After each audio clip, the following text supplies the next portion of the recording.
Vice President Vance and his negotiation team left Pakistan last night after talks ended, while today President Trump ordered a blockade of the Strait of Hormuz, which CENTCOM says will go into effect tomorrow at 10 a.m. Eastern. But Pakistan's prime minister believes this won't be the end of negotiations. Talks are not dead. There's a stalemate. But the fact is that top leadership met face to face. That's almost a miracle. That shows that both sides are ready, able, and willing to seek a deal. Well, it remains to be seen if talks will resume. The Israeli ambassador to the UN says nothing will deter them from reaching their goals. We have a very strong bond with the United States. Prime Minister Netanyahu is speaking with President Trump, and we appreciate his leadership. We know we started this operation together, and we will achieve the goals together. I have no doubt about that. And regarding Hezbollah, we have been targeting Hezbollah terrorists even before the operation started in Iran. It has been going for months. It will continue. We are not going to allow them to be next to our border. Meanwhile, China may be helping Iran as reports claim the communist regime is supplying them with military aid. President Trump revealed there would be consequences if that's true.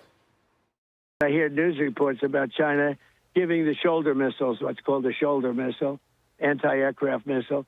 I doubt they would do that, because I have a relationship, and I think they wouldn't do that. But maybe they did a little bit at the beginning, but I don't think they would anymore. No.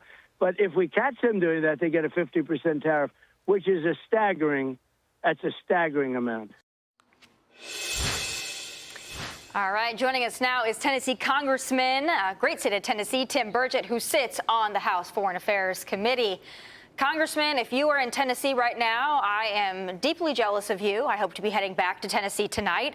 But I want to ask you about this issue with China and how they could potentially react to tomorrow's blockade going into effect 10 a.m. Eastern. How do they respond? Well, economics is what Trump understands the best. And, of course, that's where they're arming Iran through. Iran's not a good actor. We know that. China's not either, but China has a economic interest not to tick off Donald Trump, and I suspect if they do, he's not going to be like Obama and draw a line in the sand that they continuously walk over. He will impose that, and it's going to hurt. Congressman, talking about it's going to hurt. He was asked today, President Trump was, if the oil and gas prices would stay, or if, prices at the pump would stay up through the midterms. I didn't fully understand his answer because I don't know if he meant like through the summer or actually through the actual elections, but he said they hopefully will go down. They might even go up or at least stay the same. What are folks in your district telling you, and where do you think your colleagues are on this? Are they ready to jump ship on President Trump because of this, or they understand the necessity of the operation and are defending it? Where do you think Republicans in Congress are? Of course, you always got a few that are going to throw a rock over the fence and run home and hide behind their mama's skirt. But I think the vast majority of Republicans and the vast majority of Americans support this president, and obviously the price of oil. But one thing you got to realize, these oil companies are sticking it to us. I mean, they've got us over a barrel, literally. I know it's a commodity, and people say, oh, Burchett, you don't understand economics. Well, you don't prop up an industry by billions and billions of hard-earned tax dollars, and then you cry every time. And take that quart of oil at the hardware store that you buy for your lawnmower, your car. If you're like me, might change your own dadgum oil. I don't know. But it never goes up or down at those rates that the gasoline at the pumps does. That's true. And the gasoline at the pumps has been out of the ground for months. Yeah. All they're doing is using this. They're going to show record profits. You know it, and I know it. And, of course, the left attacks me because it has something to do with Trump. Used to be the left was like wanting to keep prices down. Now they're loving it because it's politically it's a political hot potato, but it's a known quantity. We've got to get past this, and the oil companies, shame on them for their gouging, because that's exactly what they're doing. Congressman, it's Alicia Acuna here. I have a question regarding the talks that just happened this weekend. The Vice President returned to the United States and team. We have this April 21st deadline, the end of the ceasefire. Do you think the talks will resume before April 21st, or do you think that happens sometime after?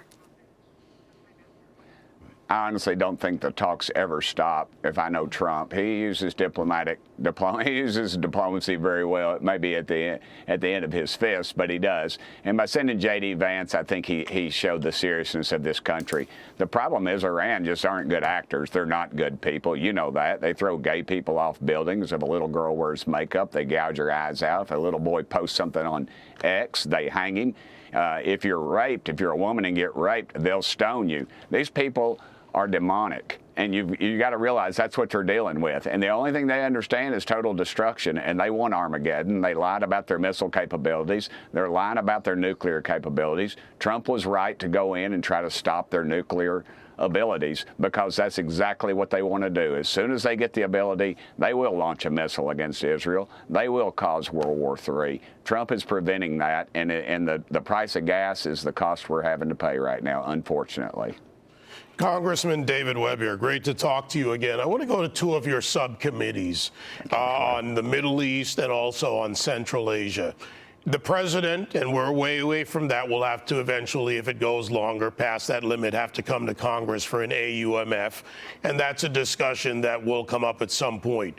Where the Republicans stand right now, given the progress we've seen, and we don't know what's going to happen, will the Republicans stand with the president if and when he needs to come to Congress for an AUMF? I think he'll come at a large amount and then take what he can get. It's like when I passed the speed limit in Tennessee. I asked for 95. I took 70. Actually, I brought Peyton Manning to the House floor the week before, so I probably could have gotten 100 and passed communism in Tennessee.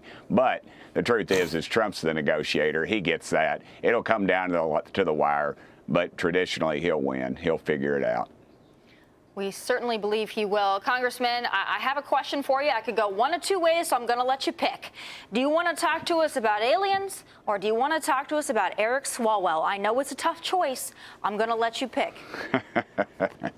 Well, Swalwell, that deal, that's targeted. They've held that back for a while. Everybody's talked about that stuff. I don't know if it's true or not, but yeah, I'll talk about aliens. Look, it's not about little green men. It's not about dadgum flying saucers. It's about what are we spending tens of millions of your dollars on when some alphabet agency tells me they don't exist, and then again, another department within that department tells me they do exist.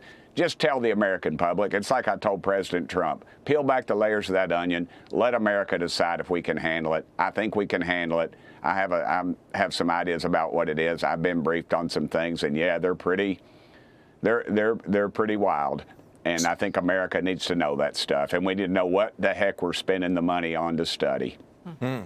You're exactly right about that. And Congressman, imagine how the world would come together if we had aliens to contend with. Maybe that's another element to this. But we thank you so much for joining us, always keeping it real. Thank you so much for your time tonight, Congressman. Appreciate you, Congressman. Thank you. Thank you. Get back to Tennessee. No, I'm going to try. Oh, he knows I'm always trying on Sunday night. Be sure to like and subscribe for all the Fox News latest on YouTube, and catch full shows streaming now on Fox One.